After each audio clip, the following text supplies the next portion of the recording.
ایسا کرنا شاید میڈیا کی بھی مجبوری ہے, لوگوں کو انہوں نے دکھانا ہے کہ دوسری جانب سے کیا موقف سامنے آ رہے ہیں. ہم تو ہر ایک کا موقف دکھاتے ہیں نا. دیکھیے یہ اتنی سادہ بات نہیں ہے, یہ کوئی دو موقف کی بات نہیں ہے کہ ایک موقف ہے حکومت کا اور ایک موقف ہے کسی اور کا. یہاں پہ ہمیں یہ ذہن میں رکھنا ہے کہ ایک موقف ہے اسٹیٹ کا اور ایک موقف ہے اینٹی اسٹیٹ ایلیمنٹ کا. تو جب ہم اسٹیٹ اور اینٹی اسٹیٹ کا درمیان مقابلہ کریں گے تو پھر ہم یہ موقف نہیں دے سکتے. پھر ہمیں ماننا پڑے گا کہ ہم ایک اسٹیٹ کے شہری بھی ہیں, ہم ایک آئین اور دستور کے تابع زندگی گزار رہے ہیں, ہم کچھ قوانین کی پابندی بھی کریں. تو لہٰذا ہمیں یہ بات ذہن میں رکھنی پڑے گی.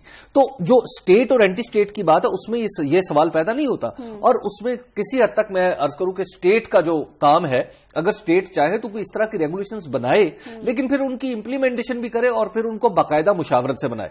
یعنی بہت ساری آرگنائزیشنز موجود ہیں. ہم کوشش کریں کہ ہارون رشید صاحب سے بھی ہمارا رابطہ ہو سکے, لیکن یہاں پر ہم ایک بریک لیتے ہیں اور بریک کے بعد ہم واپس آئیں گے تو اسی حوالے سے اپنی ڈسکشن کو جاری رکھیں گے.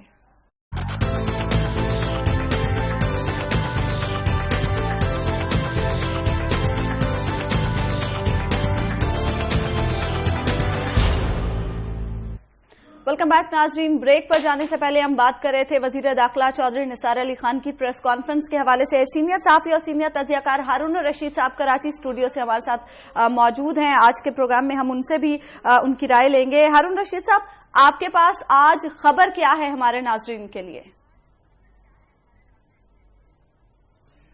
دیکھیے, خبر ایک تو یہ ہے کہ سمجھوتا تقریباً ہو چکا ہے. تحریک انصاف کے ایک لیڈر سے کل میری بہت دیر تک بات ہوئی کہ 75 منٹ کی. یہ طے ہے, دونوں فریقین نے طے کر لیا, تحریک انصاف نے اور نون لیگ نے, وہ لازماً معاہدہ کریں گے.